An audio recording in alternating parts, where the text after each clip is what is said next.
Every once in a while we encounter a story quite unlike any other. That is the case with Amnon Weinstein. In a small basement in central Tel Aviv, Amnon breathed life into musical instrument with a tragic history. i24 News correspondent Shachar Peled takes us inside his extraordinary line of life. Isaac Stern, when they asked him why Jewish people are playing the violin, he said because it's the most easy instrument to pick up and to run away. Amnon Weinstein has a unique line of work.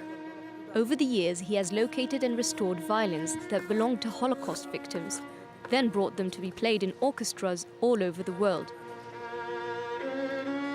I was hooked by the subject, and then I had a talk on the radio and I asked for stories.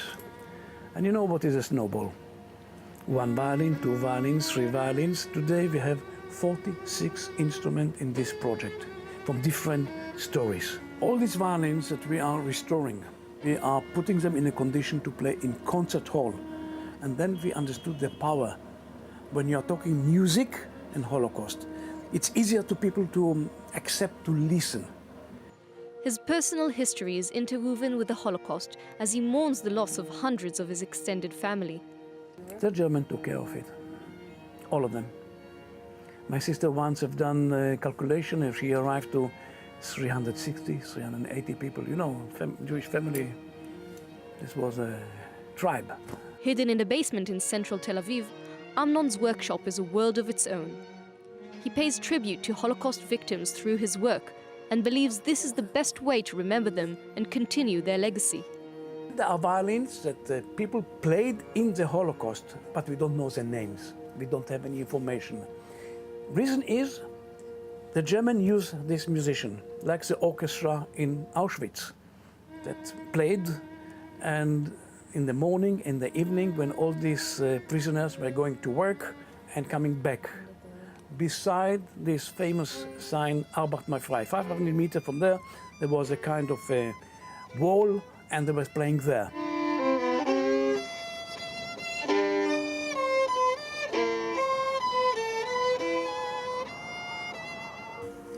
This is a violin that is coming from the Auschwitz orchestra. It's completely restored now.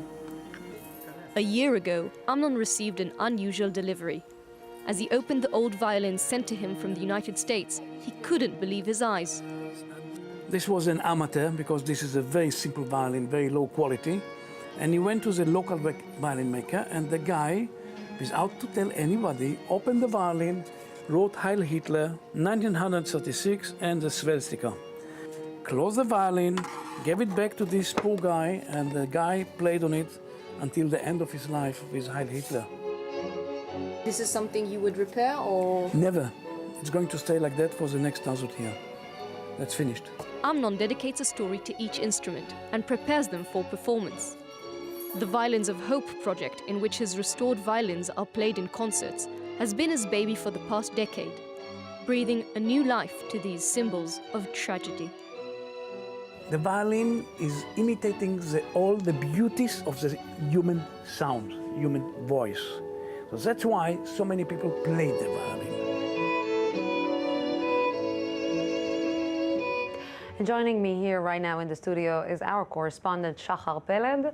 Good evening, Shachar. Good evening, Lucy. How did it feel to take part or to be able to see this kind of history right in front of your eyes? It was so exciting.